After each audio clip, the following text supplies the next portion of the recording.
Isn't working. Good evening, everyone. Good to be here in Singapore. Yeah, very nice. Our last stop in this 25-day journey. Yeah. We're going home tomorrow to see our grandson. Yes. We're going to fly to LA. The parents don't count anymore. The grandson is more important. Anyway, okay. Let me take a picture of this crowd here and show it to the folks back home. Okay. So, how many of you are seeing us for the first time? Wow. Pat, we need to make a new story. That's right. New story time. Okay. Take a picture. Yep. Let me hold you.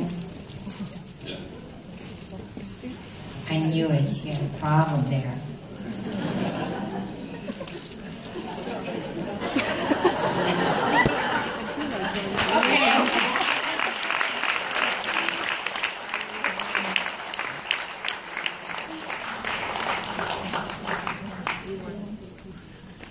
Okay.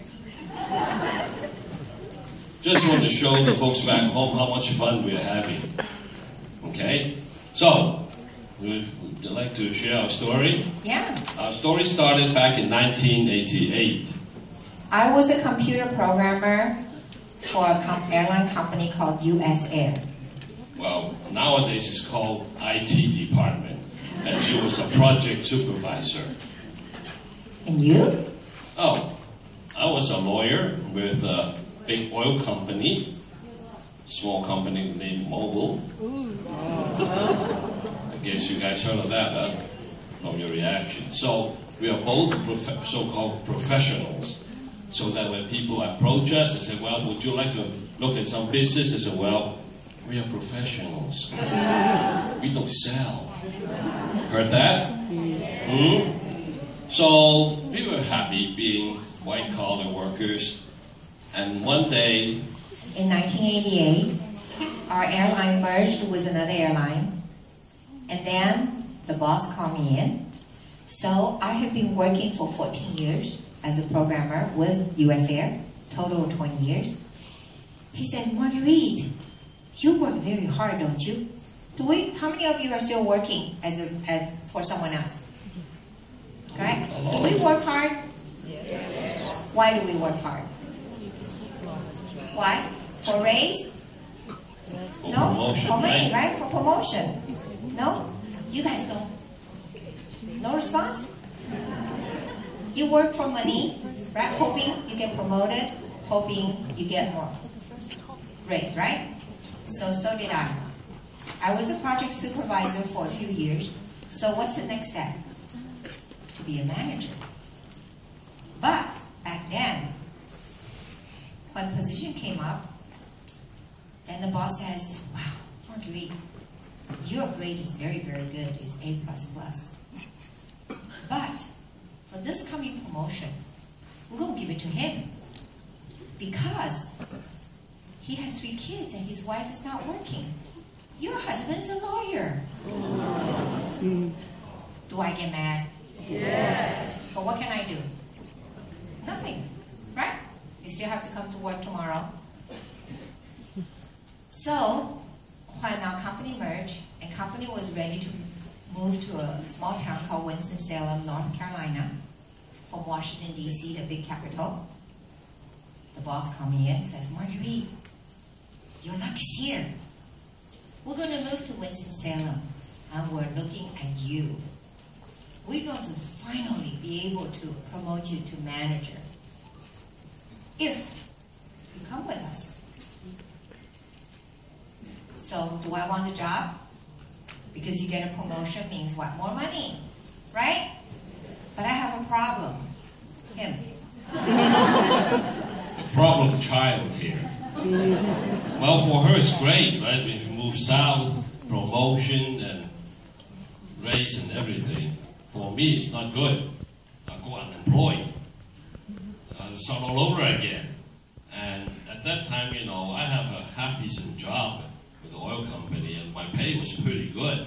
So the final decision was not move, okay? Because, well, the husband's job is more important. Right, guys? Yes? Yeah, right? Well, men, you gotta support men, right? I mean, never mind what your wife will tell you after you get home. Okay, so, because I was making, well, I had a pretty good job, high-paying job. For me to move south and start over again just didn't make sense. So we decided not to move. But once you decide not to move, tell the company you're not moving, say, okay, you're on your own. Okay? You can stay here just for maybe 1 or 2 years and that's it, we're moving. So at that time, we sort of, okay, when the company wants you, you're this. When you don't listen to the company, you become fast this. So that opened our eyes. Okay, so we did a plan B, so to speak. So we thought, what should we do? We are first generation of Chinese immigrant to the United States. So what do we do the easiest? So we thought, well, maybe we could open a Chinese restaurant, right? There's a problem with that. Because I'm only good at 5 or 6 dishes. To open a restaurant would be a disaster. Not only that, in preparing those 5, 6 dishes, it would take hours. The turnaround would be so slow, the customer would be starved to death already before the meal was served. So restaurant is, plus I used to work as a waiter in a restaurant to earn extra money when I was in college, so I knew working in a restaurant is no fun. Okay, so, next. So we thought, well, what else can we do? Do you have 7-Eleven here? Yes. So at that time I thought, okay, maybe we could open a little franchise, 7-Eleven, that somebody would teach us how to do things, right? But then when we looked into it, we realized, wow, the investment for a 7-Eleven is over $100,000 US, and we don't have that kind of savings. So, what's next? No good. No good. So I thought, well, what else can we do? So I thought, oh, okay, maybe I could do life insurance. It sounds like fun. But then when I looked into it, I found out, anybody here sell life insurance? No one here? A few. Okay, that's good. So I found out, wow, you have to go to class, right, to get trained. And then after you finish the course, you got to take an exam. And I tell you, when I graduated from University of Maryland, I was saying, thank God, I don't have to take any more tests. When I found out that if I take the life insurance test, it doesn't matter, you can take many, many times until you pass. But then when you get your license, after you get your license, every year the insurance changes so fast, you got to take more courses, take more exams. And I went, I want to do something that's fun. I don't want to take exam forever and ever. So I thought was my last choice at that time. One of my best friends just got her real estate license, and she goes, Marguerite, you gotta come. I just got my license 6 months ago. And guess what? We bought a house on the golf course. And if you come and you do real estate, and you're going to be able to get a house less expensive, right? Because you get some kind of deal. So we went to visit her house.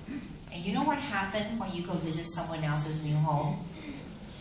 Beautiful home, large living room, big kitchen, as big as the living room, skylight, sub-zero refrigerator. Before that, I did not know what a sub-zero refrigerator was, okay? That is like a $10,000 refrigerator, just the base price. Then you walk into her master bedroom. Then you said, wow, you have a master bath? Ooh, master bath, let's go visit. Wow, you have 2 sinks. Wow, you have 2 toilets. So I looked at Pat and I said, oh my God. You know, there's 4 of us, we have 2 boys. And then every morning, those who have to go to work, those who have to go to school, so we fight for the bathroom. So I told Pat, hey, we should buy a house too. Well, yeah, ladies, let me ask you, when you go visit someone's new house, look at the big living room. Wow. Wow, big family room. Wow, big kitchen. Wow, big bathroom. Wow, big master bedroom. I look at the price. Whoa! Big houses come with big prices, right? It's linear relationship, right? I said, this is awfully expensive. But then I knew when she wants to buy a house and I keep saying no, I won't have much of a life. Right? All the ladies agree. Yeah. She'll fix you, right? So, okay, we finally found a house that we delivered 1 year later. All right? So on paper, we could afford it, except we didn't want to be house poor. I think I'm sure some of you have visited your friends in the U.S. You walk in that new house, right? What happened to the living room? No furniture. Right? Empty. Because they haven't got enough money to buy furniture. They just move in and add furniture later, piece by piece, but room by room. We didn't want to do that, so, okay. We have to, in essence, what we have done is we created for ourselves a need to earn extra money. Okay, then we started really looking. And then in August 1988, Dr. Hong Taiwan gave us a call. So who is he? He is a PhD in physical chemistry, and part-time, on the weekend, he teaches karate to the kids who goes to Chinese school. So he was our children's karate instructor. So when he called, and I said, oh yeah, Dr. Wong, I remember you. He said, I want to ask you a question, Marguerite. Do you want to make some extra money? And I looked at Pat at that time and said, wow, how did he know we just put deposit on the house? But he was really trying to prospect us. But when I asked him, so what are you talking about? He said, yeah, a product called New Skin. And I'm thinking, New Skin? So what is New Skin? From the surface, new skin. Ah, some kind of cosmetic. Something wrong with this man standing calling me on the phone. So I told him, no, I'm so sorry, I'm very busy. How about next time? We are Chinese, right? We have to be polite. We don't say no to your face. So we said, oh, New Skin, yes, sounds interesting, but we're busy. Recently we've been very busy. Why don't we talk about it some other time? Have you guys run into that? Yeah? Busy, right? So the second time he called us, still busy. The third time he called us, really, really busy. We don't know why we're so busy, but we're really busy.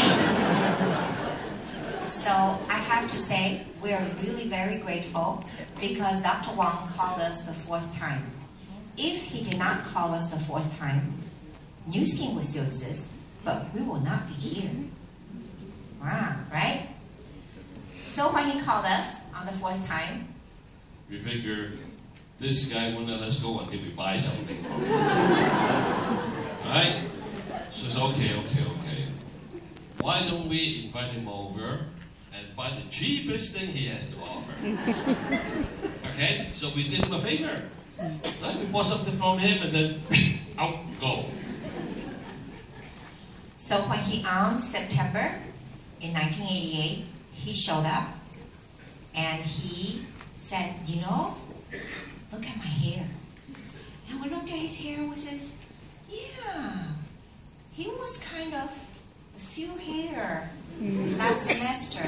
He seems to have more hair right now. He says, yeah, there's this product called Nutriol that I want to share with you. So hey, one product worked.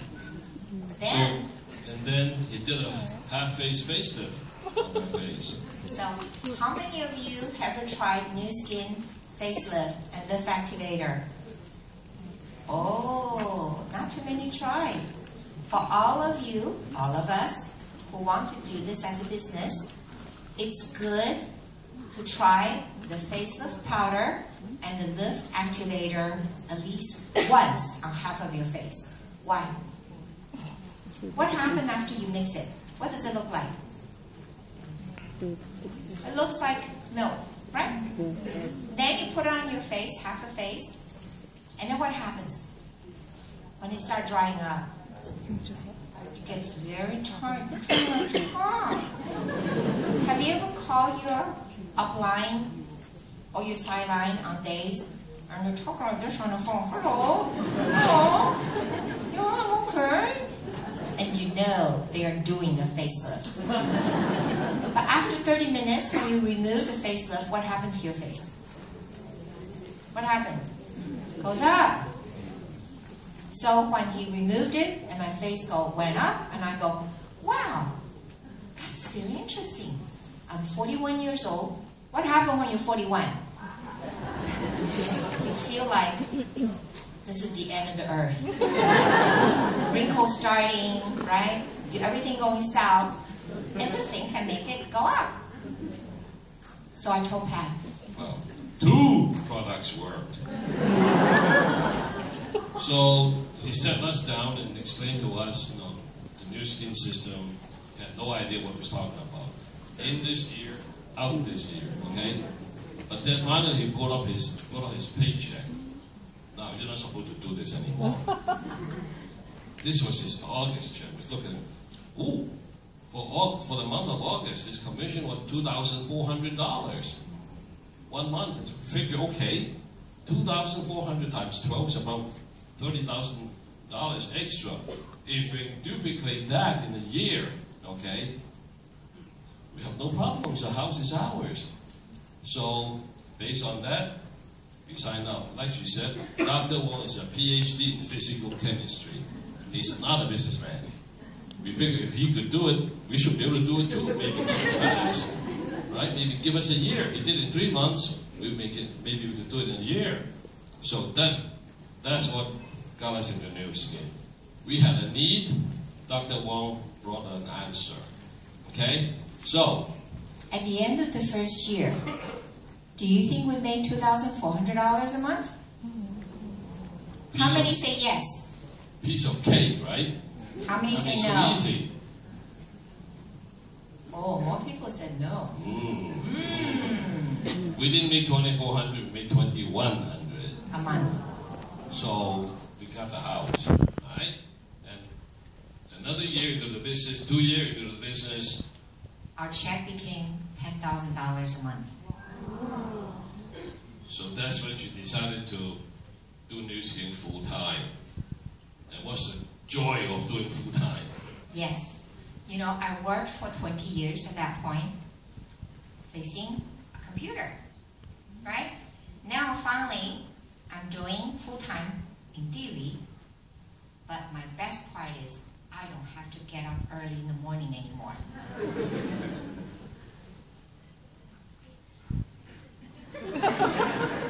You still got a problem. Me. I still have to get up at 6 o'clock in the morning to go to work, right? Let me ask you, everybody here, how many of you, when you get up in the morning, when you go to work, you roll on the bed, crying out with joy, I am so glad I have to go to work today. Meanwhile, it's pouring rain outside. How many of you say, ooh, I'm so happy that I have to go to work? Anyone? A bunch of lazy bones. So, every morning I had to get up and make sure the kids could go off to school. I get myself ready to go to work and look over there. That didn't make me too happy. So every morning I'll wake her up before I go to work. I'm being kind. I want to make sure she knew I went to work. Right? And I don't understand why every morning when I told her I'm leaving, the answer was a couple of hours in the office, coffee break. Okay, call home. Hey, time to get up. Sleeping too much is no good. Same answer. So I said, hey Pat, $10,000 a month is a lot of money. Why don't we do this? You quit your job too and come and join me into New Skin. But PhD in chemical engineer, a lawyer, so he wasn't ready to be a full-time New Skin man. Well, okay. I grew up in Hong Kong, right? Went to the States to study to become a chemical engineer. I got my bachelor's, master's, and PhD in chemical engineering. I graduated in 1972, right in the middle of a really bad recession. There were no jobs for PhD chemical engineers. What did I do? I finally found a job with a law firm. So I worked in the day from 9 to 5 and 6 to 8, 6 p.m. to 8 p.m. I went to law school 5 days a week, and I did this for 4 years. So I worked very hard to earn my law degree. Okay, I passed the bar in 1977. So I started working as a full-fledged lawyer in 1977. And at that time, my position with Mobile was pretty high. I mean, I was even at a higher rank than some of the American lawyers. So I thought it was, I just want to find out how far I can go. So when she started asking me to join her, not only that, my salary at that time is pretty close to $10,000, and for me to quit, lose half of the family income, would that make sense to you? It doesn't make sense, right? So, but she kept bugging me, finally came up with a solution. I told her, look, I will become a full-time Nu Skin man when the monthly Nu Skin income is more than what I earn as a lawyer in 1 year. Very reasonable, right? I wasn't asking for much. Right? Yes? It's okay to say yes, okay? No. That wasn't exactly what he said. Okay? He said, all right, it's your Nu Skin. If one day your Nu Skin 1 month income can surpass my yearly income as a lawyer, then I'll carry your bags.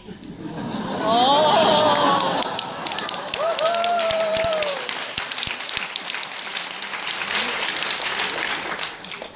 Take the words of a lawyer. I did not say that. Trust me, okay? She did. I didn't. But I figured it would never happen. Right? 12 times? It's awfully high. But so I figured it would never happen. So it's okay if you want to spread the rumors, go ahead. Little do I know, October 1995, whatever I told her came true. Got in trouble. So what would you do if you were in my shoes? I gave up my law work, okay, and joined her in February 1996. I became a full-time Nu Skin man.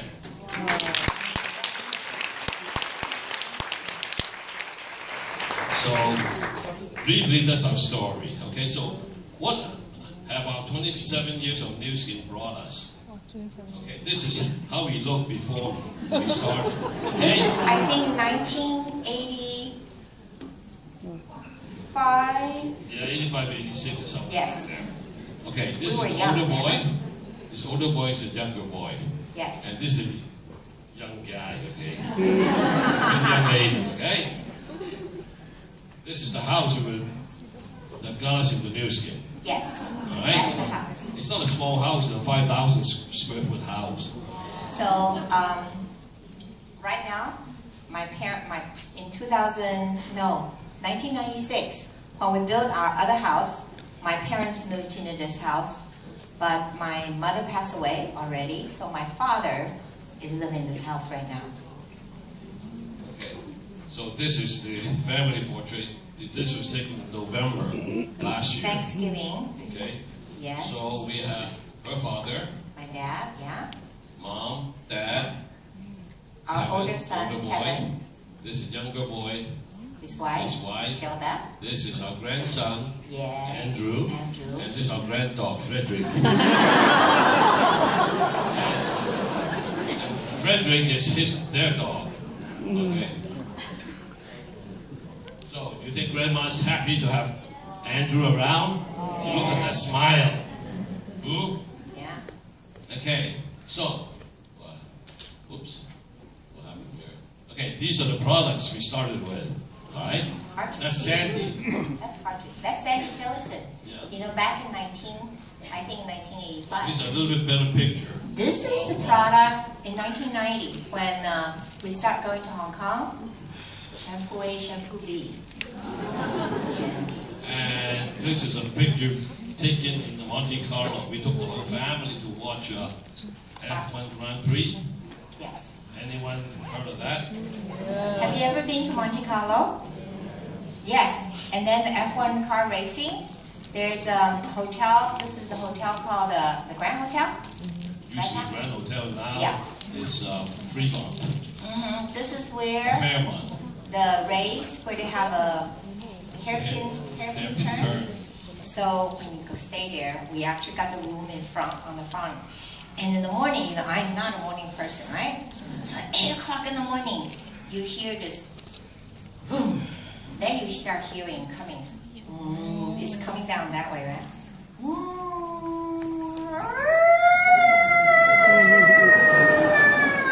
And I went, what is going on? You know, the first time we went there, I just went crazy. But then everybody get excited. It's a car outside. All the guys are really excited. You know, I'm a girl. So, but it was fun though, I have to say. Lots of fancy car. This is our current house. Yes. At 10,000 square feet. Only 2 of us are living here. I know, the children are gone. All the kids are gone. Even the granddog left. So.